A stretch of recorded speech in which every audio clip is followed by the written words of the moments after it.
What's up guys, Sagi here and welcome to another Tech Gear Talk. Today I'm going to show you how to color grade your footage in order to give it a cinematic look.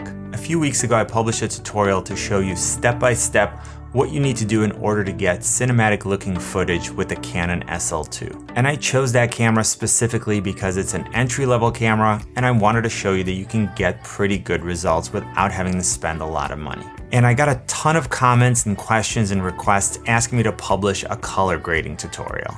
If you haven't watched the original tutorial yet, I very much suggest that you start there because some of the things that I'm going to cover today might not make sense to you or aren't going to work for you if you haven't followed those steps. So assuming that you've got nice flat footage to work with, let's get going. Now, most of the time people use color correcting and color grading interchangeably, but that's not exactly true. They're actually two different things. Color correcting is usually done first, and it means trying to make the footage look exactly the way the human eye sees it. So we're trying to get the white and the black levels to match what we actually saw when we shot the video, and the other colors normally balance out as a result. Now, color grading, which comes second, is where you get to introduce a creative aesthetic look to your video, and it's a great way to convey a certain mood or visual tone. Now, some people have asked me why I would color grade video, and to me, from a cinematic perspective,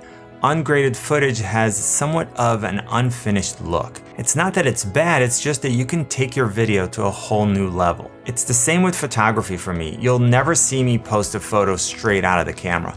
There's always a layer of editing that helps elevate the final product. There's a lot that goes into color correcting and color grading, and like any aspect of video, you get better the more you do it. And the best part is that it's just another layer of creativity. You don't need to worry about what someone else is doing. You can learn to make your own footage look the way that you want it to look. I'm going to use Adobe Premiere Pro because that's what I use to edit my videos, but the same principles apply in Final Cut Pro, DaVinci Resolve, or any other professional editing software. I'm going to use this clip where Christy is walking outside wearing a dark coat on a snowy day, and I picked it because these were pretty challenging conditions to shoot in, but luckily I used a flat color profile, so we're good to go. Alright, so now we're in Premiere, we're in the color workspace. So if you happen to be in a different workspace, let's say editing, what you want to do is right up here, you'll see you have all the different workspaces. You can go ahead and click on color. And if you don't see this toolbar, you can just click on Windows, Workspaces, and then color. And that's going to do a couple of things for you. It's going to bring up the Lumetri color panel over here on the right, and then on the left side you'll have the Lumetri scopes. Now sometimes you may have more than just this waveform Luma scope. I believe when I started out today it was like this, because I do use these other color panels, and that'll be in a different tutorial. But for today, I'm going to go ahead and get rid of them. And we're going to focus just on this Luma waveform. And this waveform is actually a representation of all the pixels that you see here on the right side in terms of brightness. So down here at the bottom at 0, we have the blacks, and then up here at 100, we have pure white. And you can see this image is definitely underexposed, so everything is in the lower half. But because we used CineStyle, a flat color profile, we have all the details that we want with nothing overexposed and nothing underexposed. And this graph is actually representing the image from left to right. So this is the left side of the image. So you can see everything here is relatively bright. In the right side, we have the darker jacket and the scarf, which is why you can see it's dipping down here, and then on the right of the image it's white again. So if I play this, you can see, or even if I scrub, you can see that as she moves to the center of the frame and back to the right, this waveform scope responds. So we'll go ahead and pick a frame that we want to work with. I think that one's pretty good. And on the right side in the Lumetri color panel, we're going to start with basic correction. And the first thing I want to do is correct this exposure because it's underexposed. It's probably underexposed by at least a stop. So here under tone, we've got the exposure slider. I'm just going to go ahead and drag it to the side until I get to 1. And you can see that the image is getting brighter and this top area here of the scope moved up. Now, if I ever need to reset any of these settings, if I click this right here, it will reset the entire panel. But let's pretend that I just moved this exposure. I just don't like what I did. I want it to be back to 0. I can just double click anywhere on the slider and it will reset it to 0. Of course, I could also click in here. And if I wanted to move this up to 1, I can just do it that way. And this corrected the exposure. Again, we don't have anything overexposed and we don't have anything underexposed. And we're going to come back to this panel, but for right now, I'm going to go ahead and click on curves, and I'm going to apply a pretty standard S curve. And this might be a little bit different for each image. You'll see I'm bringing down the blacks, and I'm brightening up the whites and the highlights, and I'm creating a much more contrasty image. So even with just these 2 steps, this is what we did. We went from here to here. But now we're going to take this a little bit farther. So we're going to go back into basic correction. And what I want to do is bring up the highlights just a little bit. I'm going to go ahead and also I want to bring out some details in her jacket. So I'm going to bring up the shadows a little bit, and you can see what that's doing. It's just pulling out some details out of the shadows in the jacket. As far as the white, it's the whites, which are obviously the brightest parts here. I'm going to leave them alone.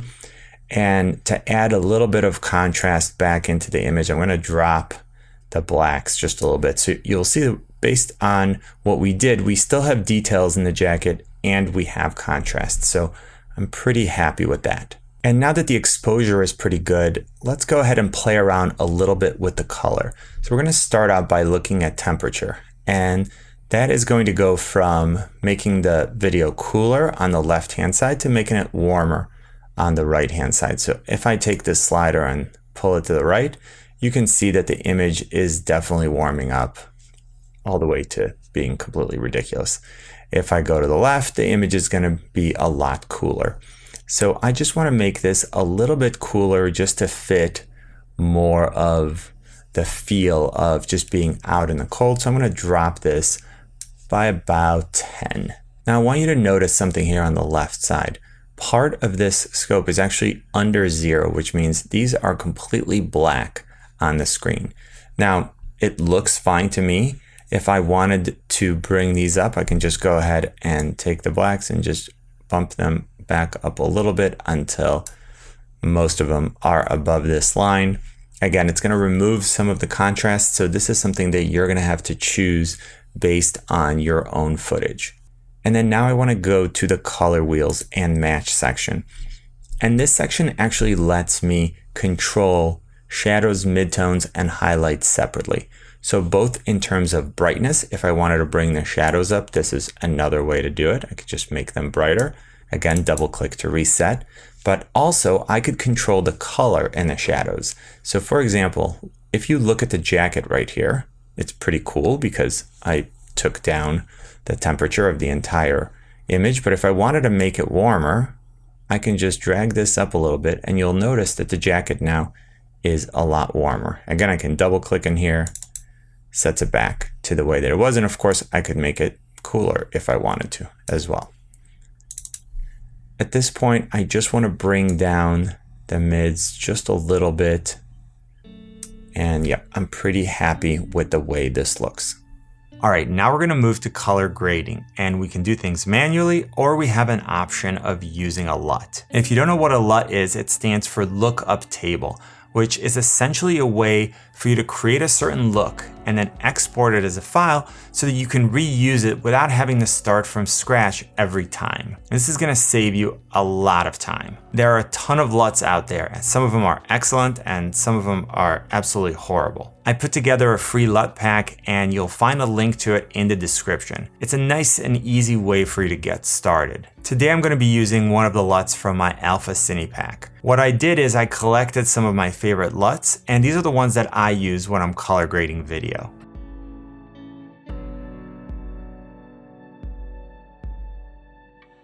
Okay, and now it's time to move into the more creative aspect. I'm going to go over here, and what I can do here is apply a look that I've already created. And what I've done is made some adjustments. I've played around with a lot of footage in the past, and I've created specific LUTs that give me the look that I want, so I don't have to do this work every single time. Now, Premiere Pro already has a lot of looks built in, so if I just pick a random one, you can see what it does to the image. You might like it, you might not like it. I have one down here that I'm going to apply for a cinematic look. And what you'll see is that it doesn't look very good. It actually created a super contrasty image. It's oversaturated, but that's actually intentional. So what I'm going to do is, if you look at the intensity slider over here, right now it's set on 100%. I'm going to drop this to around here. And I want you to see that this is going to be a very subtle change. So I'm going to undo it and then add it back in. And I just like the extra contrast and just a little bit of pop that this adds to the image. And what's great about this intensity scale is you might like something completely different. I mean, you might say, no, I want it to be more contrasty. You might say, no, I want it to be even less contrasty than what you have. So that's where learning how to do this yourself actually comes in handy, because you can create exactly the look that you want. The next thing I want to show you how to do is going to be under HSL secondary. And because I made this entire image cooler, I feel like her face is a little bit too cool. So what I'm going to do is just warm up her skin tones just a little bit. And the way to do that is I'm going to go ahead and select this little dropper right here, and I'm going to click right on her skin. And right away, it doesn't look like it did anything, but it actually created a mask.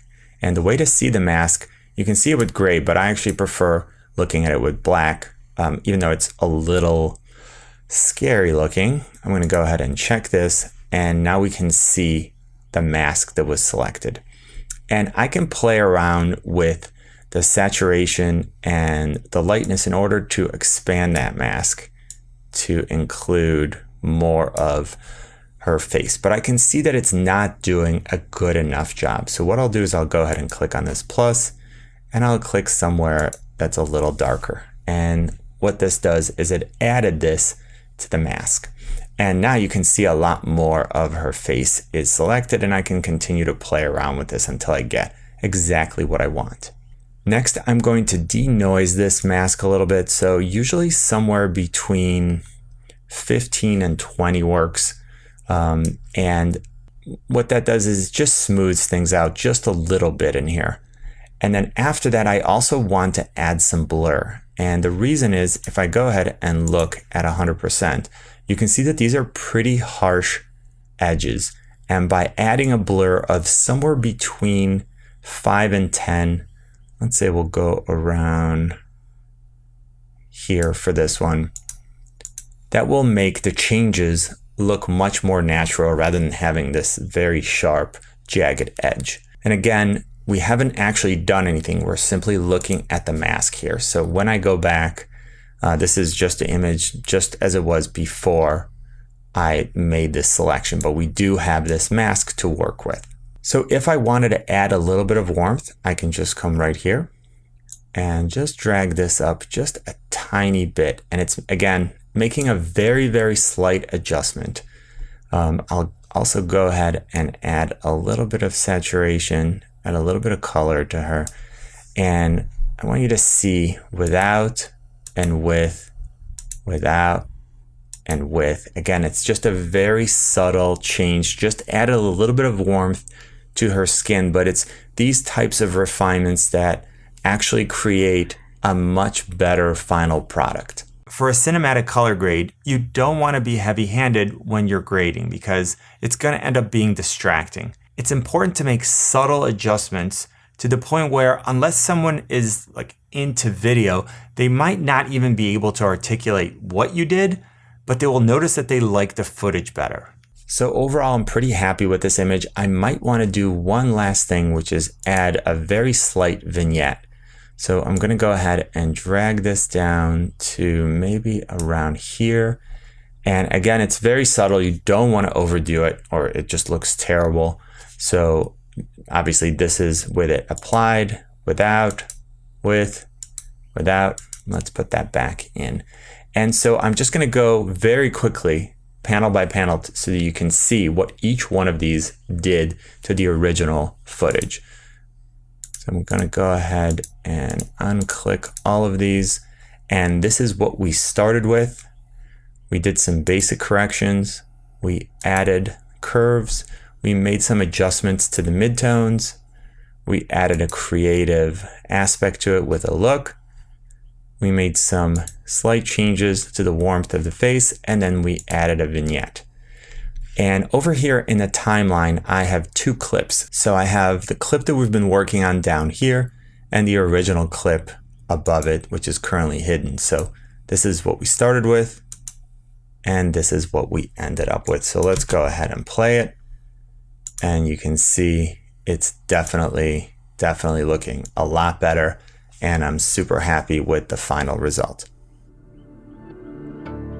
There's quite a dramatic difference because we started with a super flat clip, but that gave us the flexibility that we wanted when it came to color correcting and color grading. We made sure not to overdo our grading, and I think that the results look pretty good. And this is an evolving aspect of video for me, so I'm constantly experimenting with new looks and techniques, and I'm super interested in seeing workflows from other creators and then adapting it into my own style. As I mentioned earlier, if you're interested in downloading the free LUT pack, I've got a link in the description, and if you want to step things up a bit and grab a really inexpensive collection of my favorite LUTs, I'll have a link to those as well. I really hope that this video was helpful. If it was, please let me know by leaving a comment, giving it a thumbs up, and if you haven't yet, join the community by hitting the subscribe and notification buttons. For more tips and tutorials, I also recommend that you follow me on Instagram, Twitter, and Facebook at Tech Gear Talk. You know what I always say, buy it nice or buy it twice. Good luck and see you soon.